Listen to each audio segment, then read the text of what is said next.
Hello,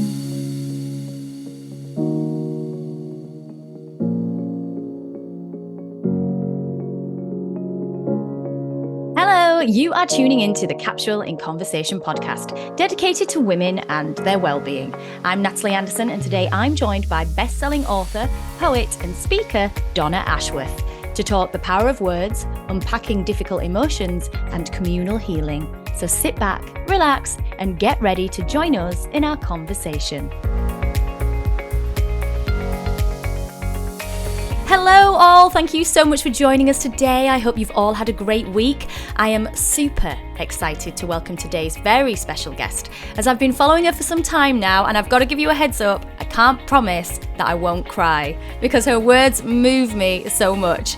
A Sunday Times bestseller with 7 books to her name and over 1 million social media followers, her powerful words have become a comfort to individuals, friendship groups, and the nation. With her beautiful poem, History Will Remember When the World Stopped, going viral during the pandemic, being read by the likes of Michael Sheen and Vicky McClure. Starting her social media accounts in 2018, she now has a global audience who regularly turn to her to help them express difficult emotions, and is described as a nurturing comfort by her followers and fans. It is my great pleasure to welcome her today. It is the wonderful Donna Ashworth. Hi! I don't know what to say after all that. It sounds absolutely brilliant when you just recited it like that. It made me want to know myself. Thank you very much. Oh, I'm really glad. But yeah, that is you, basically. Oh, it sounds great when you hear it like that. Thank you. And now, for you, I mean, like I said right at the beginning, when I think I first stumbled across your Instagram account, just as I was browsing, and I read one of your poems, and I think it was actually Remember Her. Yeah. And I just sat there and I just went, and I started crying, because obviously that's about the inner child and the little girl inside of you. Yeah. And from then I was just like, oh my God, these words are saying everything that I think and that my friends think. I mean, where did all of this begin for you? Gosh, honestly, in a nutshell, it started. It started just before the pandemic. I'd started a Facebook page for women called Ladies Pass It On, and really, my husband and I had bought a children's play centre. So the job that I was doing on a daily basis was very functional. You know, at first it was really exciting, the creativity of setting up this new business and turning it around and making it really fun. Our kids were really young, so it was perfect family job that we were all doing. But I started to miss the creativity aspect. In the past, I've worked in magazines, and before that, I was a singer. So I think I just sort of hit my mid-40s. My kids were young. I was home a lot with them. And I started to think to myself, I miss getting together with other women and having these really sort of real conversations. I want to do more of it. And also, I'm finding this stage of life really difficult. And I wonder if anybody else is. It's not anything in particular. It was everything that I was finding a lot. So I started the page, and I quickly realised that I built up a following doing fun things like names lists. Yeah. Do you remember when names lists used to fly around, like top 20 women who need a holiday? And I was making a lot of those because they were fun and they brought people in. And then I realised that the more deeply I wrote, that the more it was bringing to me, and the more people were actually interacting. So I was starting to meet people on the page. So at that time, it was called Ladies Pass It On, and I was anonymous. Nobody knew my name. And it wasn't until the pandemic, when one of my poems sort of really flew, that I thought, okay, there is a thing here. I used to write songs when I was younger. I know that I like to write. Can I do this? Can I actually put my name to it and be really brave and go with it? And that's how it began. I mean, like you've kind of explained it a bit for me now in terms of, you know, you were a singer and you wrote songs, and so because I was like thinking, where are all these words and these emotions like coming from, like, because there wasn't too much about you out there on the internet or like to find. And I was like, you know, a lot of people you find, especially when they're speakers, they have a list of like massive credits that they've been doing this and this and professor of whatever. And you were such more of an enigma in that sense. So for me now, I completely understand kind of the flow of your words. And were you good at English and music at school? You know, it's funny because I was a straight A student and English was my favourite, but I struggled so much with my emotions as a child, and especially in teenage years, that I sat all my A levels, passed them all, really high scores on a few of them, and then I dropped out halfway through the next year because by that point I was already in an eating disorder. And looking back, I can see it all very clearly now. But at the time, nobody knew what that was. Nobody knew I had dropped out of school, because it's that sort of year after fifth year where you can stay if you want to get more A levels, but you don't really have to. So I fell beneath everybody's radar. And I just think, listen, I've got 5 A levels, that'll do. I'll just go to uni. But really, I was very, very ill. So these complex emotional you know, that's who I am. And I then got into songwriting after I then dropped out of university after only a few months, because guess what? I was in the middle of an eating disorder and I had what can only be described as a nervous breakdown at university, left. So I have no qualifications to my name. I didn't achieve the potential that everybody assumed I would glide through, having, you know, been a straight A student my entire life, because my mental health was not good and I couldn't survive in the world. I couldn't be out there. So then I got into songwriting. I found that cathartic. I found it healing, and I had so much I needed to say. I was angry with the world that why did nobody fix me? Why do we set everybody up to fail? Why is life so difficult? So I wrote a whole album, which never got anywhere because, well, I say because for many reasons, but there was no internet. Right. You had to get a record deal. You had to go around with your CD and put it in the post and send it to all the publishers. And I lived in the north end of Scotland, you know, that was not easy. But I did get signed for my album, and they did bring me to Manchester, and that's where I remained. And that's sort of where the next stage of my life happened. But my music never made it. But I realise now that I was not actually a singer. I was a songwriter. And I look back at the songs and they're very similar to what I'm doing now.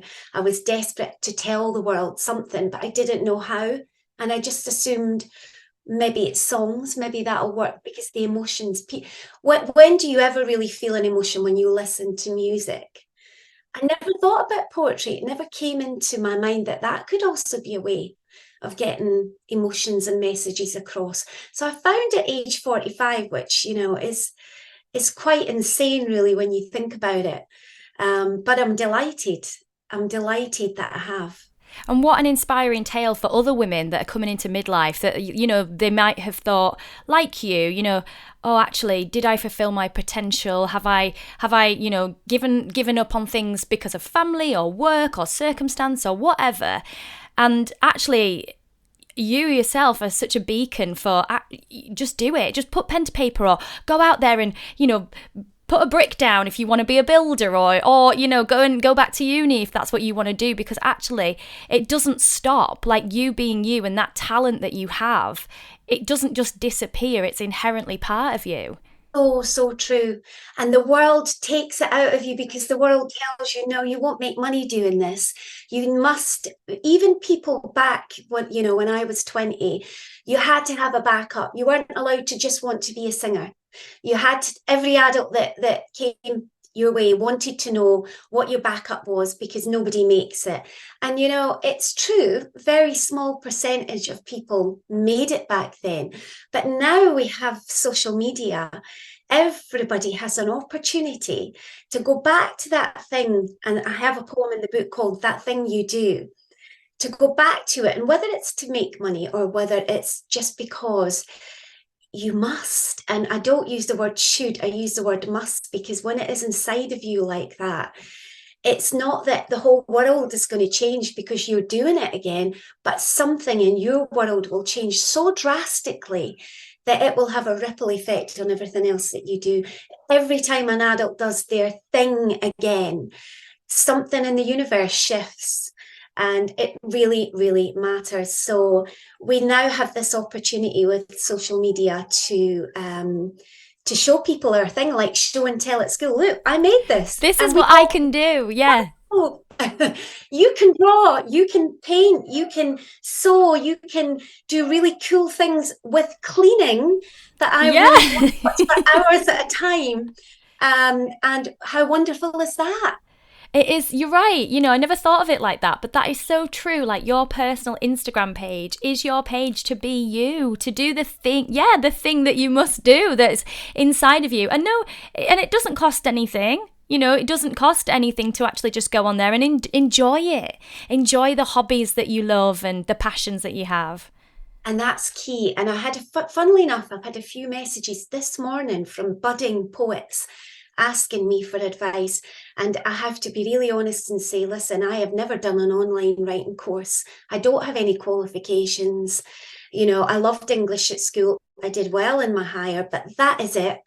All I can say to you is, if you have a burning desire to write, try and let that come out without using somebody else as a yardstick or comparing yourself to another person's work, because there will always be enough of everything, but you don't know if there's going to be enough of what you're doing until you let it come out as it is, in its essence, pure, so that it will connect with the people it's going to connect with. And if it doesn't, keep doing it, because they will come. If you stick to what it is that is you, the people will find it. And there can be these moments where for months at a time nothing happens, and you think, I can't be very good at this, I'm not getting followers.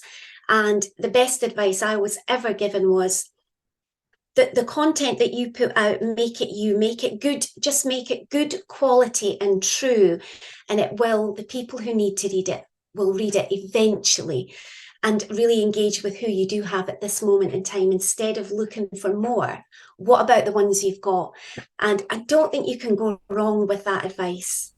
That's so true. It's like, take care of the friends you have. The ones that naturally kind of want to be your friend will be your friend because they love you. And you don't need like millions and millions of friends. If they appreciate what you're doing, then you're rich in that sense.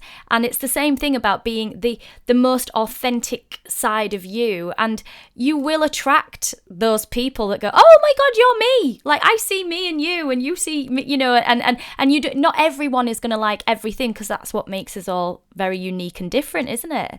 And you don't want 1,000 followers that aren't your tribe, because it's not going to work for you. The engagement and the interaction is not going to do you any good. It's just a number. It's just a tick on a list. So the followers that you want are the people that you know are waiting for your content every day, or when they see your name pop up, they already know something that you've said they're going to like or need, because they already know your essence and they like it. That you're not having to impress them. You just know that those people already like you for what you are, and therefore it's a done deal. And your content there, it just flows. Then you're not going, ooh, how can I? Because it's when you start caring about the likes and the follows and how can I get more, that you start losing what it is, the thing that you're doing. So, you know, the constant readjustment and reminding yourself what's important. And it's the same algorithm for life every day. You have to constantly readjust your priorities and your mindset and your presence. Are you present enough? Because life does take over, and it wheels you along sometimes. So it's the same algorithm thing as it is for life, you know. Unfollow the stuff that doesn't bring you joy, follow the stuff that is a bit of you, and adjust your priorities every day. And you can do that in life as well. And then you get more and more and more. The gods of social media flood you with more of what you like. And life is like that as well. You put out what you want, you get more back of what you want. And it's like what you said, you're not having to second guess yourself then. You can be the truest form of yourself because actually you're not having to tailor who you are to fit a certain audience because your audience are already with you, and I imagine that's quite freeing for well, it's for any artist really, isn't it? Because really that's what it is in its essence, is artistry. And any artist, when a painter does a painting and puts it out there and they're like, oh, do people like it? Will people come? The right people that love that artist's work will come. Absolutely. And then you get that knock-on effect that because that artist has suddenly become famous for whatever reason, people will like their work because they've got so many followers. And that is a thing. But again, it's something that you have to be aware of and remember, that can happen. You can get swept along, and the buzz around people can mean that everything that they do is then liked. And how wonderful. That's a great thing. If that happens for somebody, fantastic. But it then can make it quite difficult for other people comparing and thinking, well, they can throw out anything and everybody loves it. And I'm putting out, and I know it's good quality and not many people like it. But again, it's back to the whole comparison. I lose my joy for anything when I compare. And the minute I compare myself to other people, I've lost all my power because I go, well, they're brilliant. How can I ever do that? And I'm not a real poet because I didn't study poetry, or I'm not in the poetry society, and I don't have poet friends, and I don't do open mic nights. And there are so many ways in which I could fail myself every day if I look at other people and what they're doing. Or I can just go, what I'm doing might not be exactly as poetry has been, but I'm enjoying it. It comes naturally to me. There's a need for it. People need more words.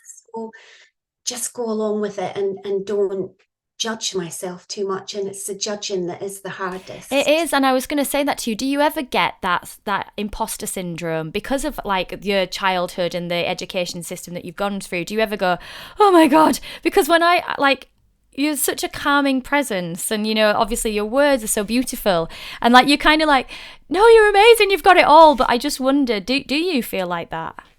I mean, I feel like a complete imposter. How can I not? I'm almost 49. I didn't start writing poetry until my mid-40s. I've got no experience or training, or I didn't even really start out to do it. And then when you hear things, if, for example, if my publisher will tell me that, oh, last year you were the best-selling poet in the UK, I just go, and I think, right, I'm not going to think about that again, because all it does, instead of making me think, wow, look at me, I'm amazing, it just makes me think, well, I must be doing it wrong. Somebody at some point is going to turn around and say, out. Yeah. You can't be here. You're not really a poet. So I try to take it all with a pinch of salt and think it's about the words. Yeah. It's about the fact that there are many women my age and completely different age from me who really needed more words in their life that were simple and available, and plenty of them.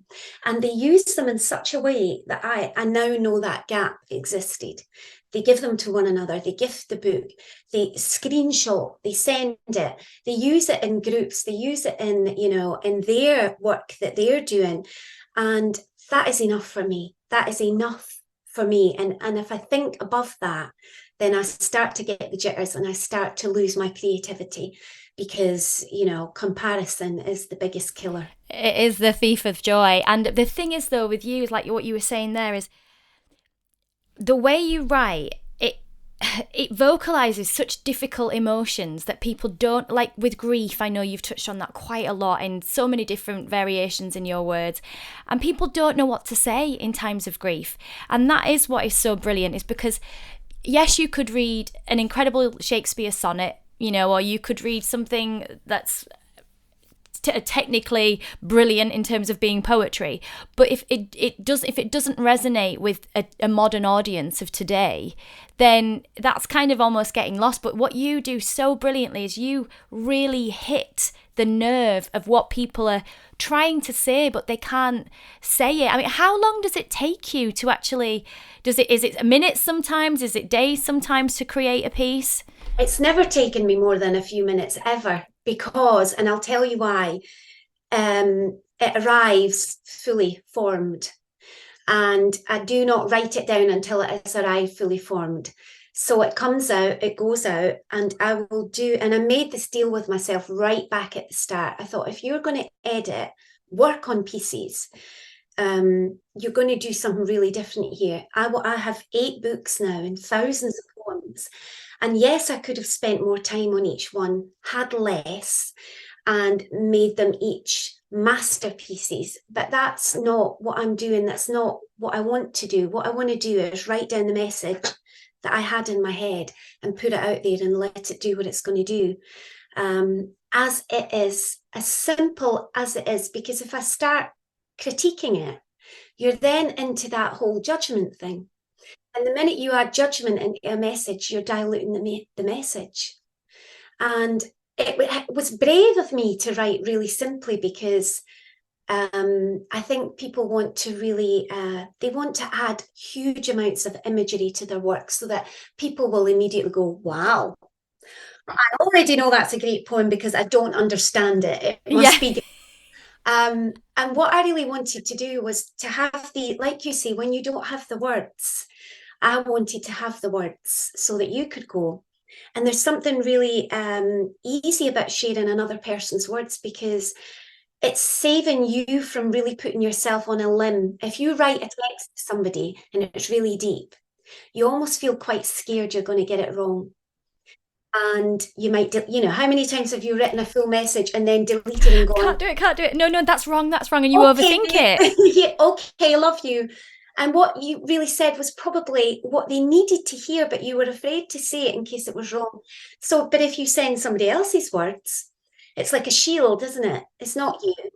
So, and I could see that there was a need for that. So simple words, simple message, they come to me, they go out. Occasionally when I'm putting the books together, I'll reword a line, or I'll maybe rejig the order of something. Or maybe now that I have an editor and a publisher, she might say to me, oh, do you really want to tell people to go and drink from a stream? And I'm like, yeah, I do. What if they get sick? And I'm thinking, okay, well, let's put your feet in the stream. Well, so very rarely does anything get edited. And that saves me from ever having to judge my own work. And if I put it out there and it flies and it connects, it's gone now from me. It's not attached to me. If I put it out there and it doesn't connect, it's not attached to me. Therefore, it doesn't attack my self-worth or my, the way I feel about myself. And I thought, if I don't do it that way, I'm going to be a mess. Well, that's what I wondered, because to be honest, the amount of words that and pieces that you have, I was like, how giving each one that same gravitas every single time of I've worked on it for either, whether it's been a day or whatever, and you think, you have that panic. So the fact that I find it so incredibly brave and brilliant that you do it, like it's almost like like a channel, like you're acting like you're a channel, kind of, it's coming in and it's going back out again, which is incredible, because it truly is speaking to people. What you're saying really is. I mean, the amount of followers that you've amassed, and celebrity fans, and you're global, and like I said, people, I always think, oh, it's Donna Ashworth, I know I'm gonna love it, and yeah. You're so right, and it's because I do, because it is the essence of you, and having talked to you obviously now, it's so genuine. And I think that is a thing about you, is that you have a genuine interest in women's like connection and power and well-being. One of the most fascinating things I found out about you was how you were connected to Bessie Paynton, who was, like, in your area, the last so-called witch to be burned alive. And is it your mum that is related in that lineage? My mum's Elizabeth Peyton, and the last witch in our area to be burned alive hideously was Elizabeth Peyton, but they knew her as Bessie Peyton. And, it's just always been part of our sort of family rhetoric that my sister, my mum and I are witches. Because to me, all women are witches, and I don't think I've ever met a woman who wasn't a witch, because it's nothing to do with spells or cauldrons. It's to do with the way we will immediately tune in to another woman or anybody that needs us. And our intuition is, it's something that nobody can really scientifically account for. Now, what's that if it's not magic?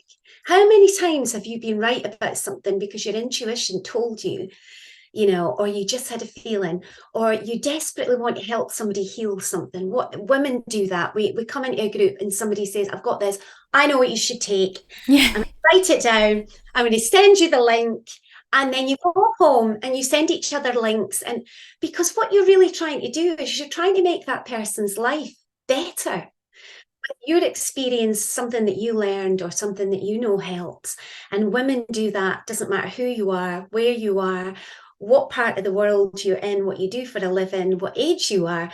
Women immediately know other women by instinct. And I've always been fascinated by that. And I continue to be fascinated by it every day. I think it is an amazing thing to watch. And I get to see women take my words and do exactly that with it every day. And I'm far more interested in watching that process than I am in people saying, your poem was a masterpiece or beautiful or what a perfect poem. What I really like to see is how you have used it and how it has become part of life's, day ins and day outs and these connections. I love it. I'm obsessed with it. But I think, like you're saying, it is that coming together of women. And, when we go back to kind of when you started on this journey and that you'd had a difficult time and you'd been kind of more alone with your children. And I know so many women of this age bracket and older, but especially when you've been at home with young kids or, you've stepped away from your career for a bit, it's very isolating. And there used to be obviously the mothers' meeting, so to speak, the coffee morning, which became associated with older women and old ladies and something that people would go and, women would go and just gossip or whatever. But those actual gatherings of women were so important. And I think in a way that's what social media has allowed for, is that the coming together of women, because sharing the knowledge, sharing each other's pain, sharing each other's grief, or, just hearing somebody else say, oh my God, this happened to me. And you're like, oh, I'm not weird, or there's not, it's not just me. It's so important, isn't it, that connection of women? I think it's hugely important. I don't think there's anything more healing than somebody else being able to share a wee bit of their ugly truth that immediately makes yours feel less ugly. And there is true healing in that. Same, me too. Oh, me. Oh, well, you think that's bad. Wait till you hear what happened to me. And these stories, they save you. They literally pull you up from a dark place. And suddenly someone else has shone light on something you were keeping dark. And not only light, but maybe even a bit of laughter. And then you're halfway healed by that point if you've laughed about it. But if you keep it to yourself, and I think your hormones after children and the way that life isolates you. And for me, I found the baby groups. I moved back with a newborn from Spain to Manchester, and I moved back to an area I'd never lived in before. It was my husband's house. So I had to find my way and find friends with a new baby, and I found it so difficult. I walked into the baby groups and I didn't know how to break down the walls or make new friends, so the internet saved me. We then moved again 2 years later, and I was pregnant with number 2, and I literally went on my local Facebook group and said, I am new. I really need some mummy friends. And my husband was like, did you really just advertise yourself on the Facebook group and say, can I have a friend, please? But I got some friends from that post, and I kept them for a long time, and I don't know what I would have done, because I didn't have the skills in real life to walk into a room of strangers with a baby. And I think, looking back, my son is autistic. I didn't know it at the time, but I think I was so worried about how he was going to react with the other children and the noise and the situation, that my ability to reach out to other people was hindered by my worrying about what he's going to make of it, and am I presenting as a good mother or a bad mother? Do people think they want to know me? So I don't know what I would have done without the internet, without being able to reach out virtually and say, please, can somebody make me feel better, because they brought joy and laughter into my life, these women, when they came. And it just never stopped growing and evolving from that. And it's been quite sad in the way, like, as we've gone through kind of the many years and decades, how women have been pitted against other women. And I think now, when was thinking back about your story about the witches, and how, powerful women in a group is a real force to be reckoned with, and actually, very inventive and intellectual and clever, and then we bounce off each other. And you've only to see now, like, women's groups that have just massively taken off. You look at somebody like Reese Witherspoon and Oprah, and all these women coming together that are really making incredible changes in the world. And you think, yeah, actually, we've been done a disservice here, because you've been trying to dumb us down because we're too powerful. Divide and conquer. They've been trying to divide us for a very long time. And I love to see the way men react, even when it's their wives and their wives' friends are over. And you watch a man come into a house where his wife's friends are there, and you watch his body language and the way sort of they're terrified of a group of women, because there is an atmosphere that rises up when a group of women are either, having a great time, or debating something, or plotting to create something. Very little is going to come in between and stop them. I mean, there is a meme that flies around Facebook that just, every time I see it, makes me laugh so much. And it's whenever I hear the opening bars of Shania Twain's, Let's go, girls. I could kick a door down, because it's that call to action. She said, let's go, girls. And we're like, we are there, and that's instinctive. That goes back hundreds and hundreds of years. The way that women before us have paved the way for us coming ahead and tried to make it better so that we could live better. And we are living better and trying to make it better for those coming up. And, that when you start to be aware of that chain of women that went before, you feel really empowered. I think you don't feel alone. You are the moment in time of many amazing, powerful women who went through some serious struggles to make things better for you today. And that kind of instills a lot of motivation in me. Yeah. And like for you, there's another beautiful poem that I think is one of your favorites as well, is To the Woman Who Feels Like She's Fading Away. Yeah. That is such a powerful piece. And again, as a call to action, if you send that to a friend, or again, the one that I love, Remember Her, that I literally was like, yes, this is who I am. Yes, you want to cry, and it makes me want to cry just thinking about it now, because you found a way of reigniting something in people. And maybe that's come from your own journey of going, actually, those early years when I didn't kind of know myself, or wasn't sure where I was going, I've now got an opportunity now to kind of get really empower other women and other people, because I know it isn't just women. There's a lot of men as well that really have tapped into kind of your words, your power.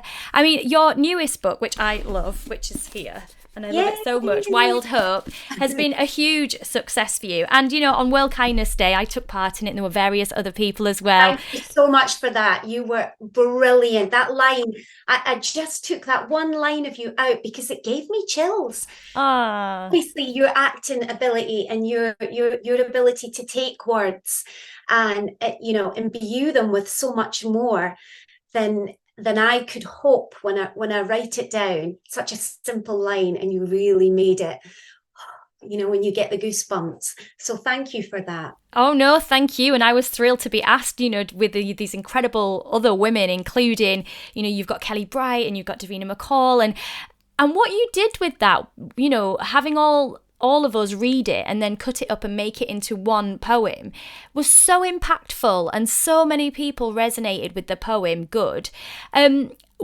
What else do you want to do? Like, you've got so many incredible pieces of work. Have you got any ideas of how else you'd like them to be demonstrated, or? No, this is something I'm just starting to think about. I didn't. The first time I read my own work was very recent in public. So I'm not a performance poet. I think a lot of poets go and start at these open mic nights, and they really learn their craft, and they really they battle with the nerves and the feeling of being in front of people. And this is my challenge now. I've done quite a lot this year. Brave was my word for this year, and I've really been brave. But I have a lot more work to do in performing and being in front of people, because I love the connection. And I know I can do it because I used to be a singer, but I've forgotten how to get through the nerves. I've forgotten how to battle that, when your whole body goes against you. Oh gosh, tell me. I absolutely know that feeling so much. And the fight or flight mode, I recently went on Lorraine, and I could not believe that I was going on Lorraine for a start. And then I thought, how am I going to get through the nerves? For a 3-minute window on TV, how am I going to keep myself calm? So I had a little bit of hypnotherapy with Jonathan Goodwin, who I just think is the most amazing human. And so I'm working on that side of things now. The writing I could do in my sleep, it's so natural for me and I love it. But I'm having to tackle what do I want to do now with my poetry? Do I want to perform it in front of people? Do I want other people to perform it? So the video that I made with you in it was the first time that's come to me. And I just put myself out there and asked people. And when each of you said yes, I couldn't believe it. I'm doing happy dance on the other side of my phone. I'm like, I really didn't expect you to say yes. So I'm doing that again now with a Christmas one, which I'm very excited about. And so amazing people have agreed to read a line. So I will continue with that because, like you, I love the way it happened in lockdown when some celebrities read a line each of my poem. But it was nothing to do with me. Somebody else made it. I didn't even know it was being made. When you said that Michael Sheen, he had the very first line. Yeah. And, I had a cup of tea in my hand and I dropped it. Or I dropped my phone in the tea. I can't remember quite what I did, but I had a physical reaction to seeing famous people reading out my words. Because they're known, their energy is known, their faces are known, their names are known. So they add so much more. To the words themselves, and then bringing them together like that. I don't know, it gives that group of women feel to it that makes you want to get excited and join, and I love that. I imagined, at some point, if you ever picked your favourites and had like a talking heads like Alan Bennett kind of thing, where you had different people, kind of like almost like a stage show, I suppose, where people could come and watch your poems being read and by different people or whatever, or whoever you wanted. I mean, who would be your dream reader or narrator? Oh gosh, that is a big question. I don't know. I mean, I instantly go to women because I can't help myself. I'm often told, men read your poetry too. and I'm like, and I love that, but I can only kind of write about the world coming from where I am coming. Yeah. And I think it's very different when you're a woman, the way that you come at things and the way that midlife especially is. So, oh gosh, you show me a woman that we know and admire and love that I wouldn't want. I would love to hear Judi Dench do your poetry. I mean, could you imagine somebody like her or Helen Mirren? About our connection, Judy and I. Oh no! So, I mean, I say our connection, she probably is completely unaware of it. But one of my poems about 2 years ago was wrongly attributed to Judi Dench, and it went viral. So it's a picture of Judy, and it starts off with "in her own words," and then goes into my poem. So I spent a lot of my time going, actually, this is mine. This Actually, belongs to this is me. mine. But every few months it resurrects and it flies around the internet with her picture and her name. And now people know about it and they start to correct it, and more people are finding me through it. And I always say when it happens, listen, I'm just hoping that one day Judy sees this and knows my name. How nice that would be. But I'm delighted to have her wrongly credited. I would love nothing more than to hear her actually read that poem. Imagine if one day she did it. How do you make things like that happen? We Let's need to get our heads have together on this. Listen, we need to I think she's quite good with social media. She did something on TikTok, or but was it with Tiny Temper or somebody like that? With somebody really, it might have even been Ed Sheeran. Listen, I think we can make this happen. We leave this with us, guys. We're going to try and make this happen. Get Judi Dench to read Donna Ashworth's that would be brilliant me. poem. That would be me done. Stick a pin in it. I am done. It's a poem about as you get older, don't prioritize your looks Yeah. because they don't last the journey. Why would you build your whole self-esteem on something that is not, you can't keep? And it's not that I don't think you keep your attractiveness as you get older, quite the opposite. It's the way that we're expected to cling on to what was instead of go with what's coming and what is and what's new. And I appreciate that, which is something I'm really quite passionate about, the whole anti-aging thing. I'm pro-aging, I'm not anti-aging. So you never know. I mean, she's the perfect example of somebody who has completely and utterly slayed that. She's Absolutely. a beautiful woman.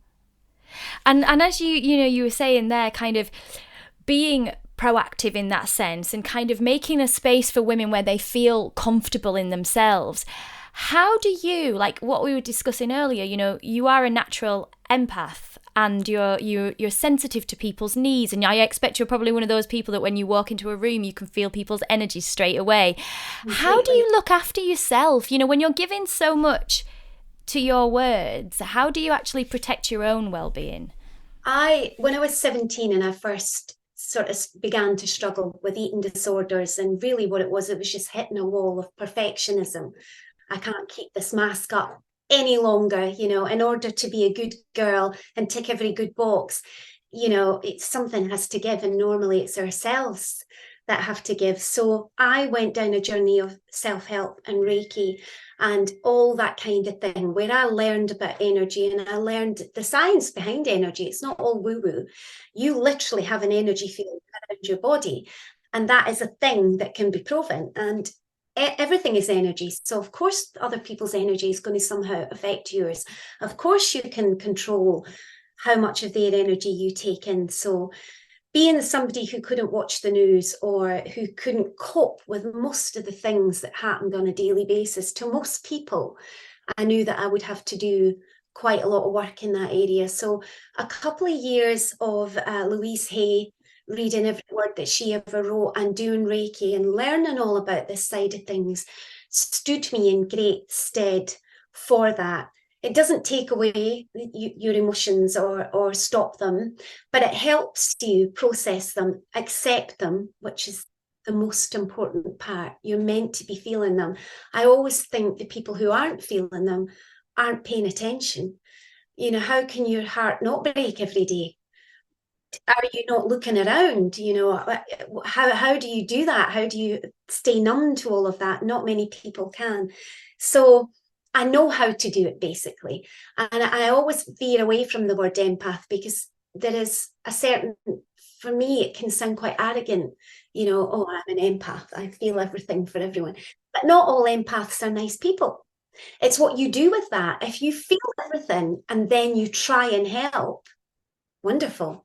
But if you feel everything and then you spend your whole life trying to shut it out, where is the love in that? So it's about feeling enough and processing it so you can help.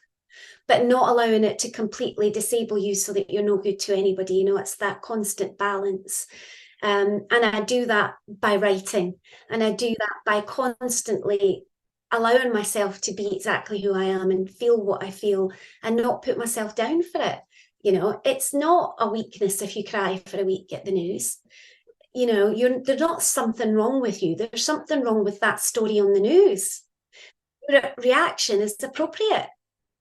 These are humans, you know, so I don't go into that old stiff upper lip. People are resilient because they look like they've got it together.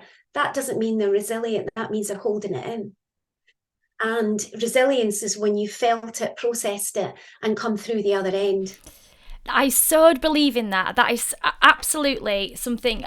I always used to get told I was too oversensitive and I cried at everything, and literally and it stood me in good stead for my job, you know, and in a very similar way to you, I had to learn through my career of when you're giving a lot to a story, because the story for me is important. It's important to tell the story. So if you're a facilitator in that story, which is how I see my role, I have to be able to go to certain places to make an audience understand kind of the story and the power or the emotions and all of that.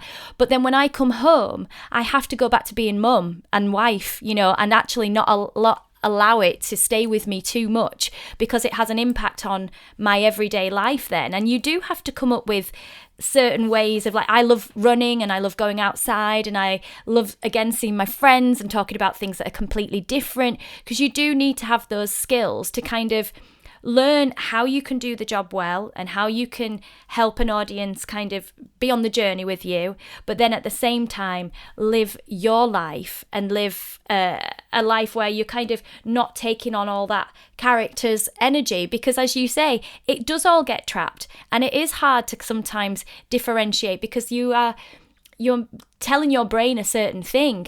Now, I have had to learn that kind of emotional resilience, as you say, like you go through difficult times. And so I remember when I was first heartbroken many, many, many years ago, and I cried forever and a day. And I'm not saying I wouldn't now, but I've learned kind of how to go through those emotions. And it's something I always tell my friends, please, if you've broken up with someone, don't be like, oh, I'm not bothered. Really cry it out, like get it all out, because it's only going to stay trapped and it'll bite you in the backside like months later down the line. Or, you know, energy that gets trapped and emotions that get trapped will definitely come to the fore at some point. It's the biggest thing to fear, the things that you didn't say or get out. They are, you know, we try and do all these things for our health. Oh, I take all these shots every day and I don't eat that and I don't eat sugar, but I repress all of my worries and fears. And, you know, my heart, I think it's more damaging than anything you could put into your mouth. So I'm fully with you. You have, and to be an actress, to go to that place of emotion, you have to know what that feels like. You might not know the exact scenario, but you know what pain feels like. You know what complete hopeless and helplessness feels like. You know what, you know, panic feels like. You know what, and if you haven't felt those at some point, I don't know how you could possibly have somebody else feel it through you. So I think most actors and actresses that are brilliant are oversensitive people who are finding a cathartic way to put that negative that we were told that it was to good use. You're using it to help other people. You're using the depth of your emotional capacity to feel to help other people. And therefore, you're given that stress an action. So I think there are two kinds of stress. You've got stress that's unactionable, that you can't do anything about. And then if you put some action towards your stress, you're automatically doing something towards it. Therefore, it's healthier. So if the world is suffering and you feel hopeless and helpless, you can't do anything about it. That kind of apathy and negativity can be really dangerous for people with rocky mental health, people who feel everything. But if you do something about it, if you say, right, you know, I am going to do this one tiny small thing, it's actually not going to help that thing that's happening, but it's helping in my corner of the world. It's doing something positive and kind and helpful. Therefore, it's sending ripples out that will ultimately help big picture. And so for me, the writing is a way of constantly putting action towards something that used to consume me. And I think acting is a very similar thing. You're using it all to put ripples out into the big picture that are going to help. And as long as we keep those ripples of all of that higher than the ripples of all the negativity and all the horror, then the world will be all right. You know, there just has to keep the balance in the favour of the good. Absolutely. And it's helping people see themselves, isn't it? You know, going back to kind of your first initial want was to help women see themselves and come together and feel seen and feel heard. And just before we have to finish, what is next for you? Like, what do you see yourself doing next? I am currently working on my next book, and I've got a children's book in the pipeline, which I'm really excited about, because I feel like poetry for me is self-help. It's permission. You look for a poem that gives you permission to let a part of you exist that you're worried about or you don't understand. So for me, poetry is self-help. It's the same thing, but it's wrapped up nicely in a way that you can gift it, because you can't gift a self-help book because there's judgment there and you're afraid. You can't go sort yourself out. Here you go. But a poetry book is a beautiful way to allow somebody help. So I want to do that for children. I want to have a book that parents know they're going to read at night, that's doing something. But the children don't know that, you know, because, you know, as parents, we're always searching for that, aren't we? We're always searching for that healthy aspect to anything. And then really, I just want to be able to be allowed to continue to do what I'm doing because I love it. And I'm happy with it as it is. And if it carries on like this and I'm allowed to keep writing and publishing, then I can't imagine wanting for anything else. Well, I can't imagine you ever going anywhere, and your words will just live on forever and ever. And I literally feel like you're becoming one of the staples of our literary world and our nation and things, you know, like honestly, like when you think about like the John Lewis advert that gets you all the time and you think, oh my god, that's brilliant. And this is how I feel about when I read your words, and you know, like I said before, you've only to say to somebody else, oh, Donna Ashworth, oh my god, I love her.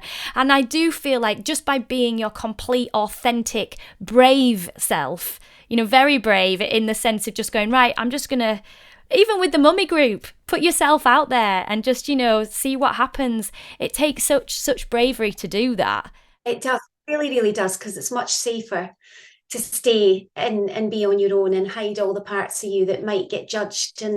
But the best thing I ever did was unravel all of that, because I had that mask of perfectionism. I was doing that. I can see it on my social media accounts from years ago. You know, look at my perfect life. I'm a great mum. My kids are in matching outfits. And there's nothing wrong with that. But I was kidding myself on. What I really wanted to do was ask everybody else, did you just get up today and fail 10 times in a row like I have? Brilliant, because, you know, that's going to give me the impetus to get on with my day and change things. So once you start unraveling it, it unravels all by itself. And the bravery, you just need the bravery to begin. And then the universe takes control, I promise, and it will be the best thing that you do. You just need the bravery to begin. Did you hear that, everyone? We're all now going to be like listening to this and going, right, okay, what did I want to do? I'm going to jump out of an aeroplane, or I'm going to do something, or even just, I'm just going to sing a little song on karaoke because I used to be a singer. Even the bravery to not do something. Yeah. You've been pushing yourself to do because it's expected. And you don't want to fail other people's expectations of you being, how does she do it all? The bravery, you know, to say, actually, I'm not doing it all. I'm struggling, and I'm going to stop doing this particular part, and you'll have to deal with how you feel about that. And the bravery to not feel judged is, you know, again, you just need that first bravery, and then the bravery self-perpetuates after that. Oh, Donna, thank you so much. This has been such a beautiful chat. I've really, really enjoyed it. It's been lovely to have you with me. Thank you so much for having me. It's a delight that this is my job and I get to wake up and do this. So thank you. Thank you. Oh, I hope you guys at home have enjoyed being with us too. For more from Donna, you can find her on Instagram at Donna Ashworth Words, or visit her website www.donnaashworth.com. Her beautiful book, Wild Hope, here it is available online and all good bookshops along with her other works. For more well-being and lifestyle, you can visit us at our website www.capsule.co.uk, where you can also catch up with our previous podcast episodes by streaming from any of our podcast channels and YouTube. Please do feel free to leave your rates and reviews as always. I love hearing from you. Thank you so much for your comments so far on this brand new series. You can also drop us a message at our Instagram at Official Capsule if you'd like to put any questions to our future guests, or leave a message about any of our previous or current episodes. I will be back next week with another very special guest. So all that's left for us to say today is goodbye. So it's goodbye from Donna. Goodbye. Thank you. And goodbye from me. Bye bye.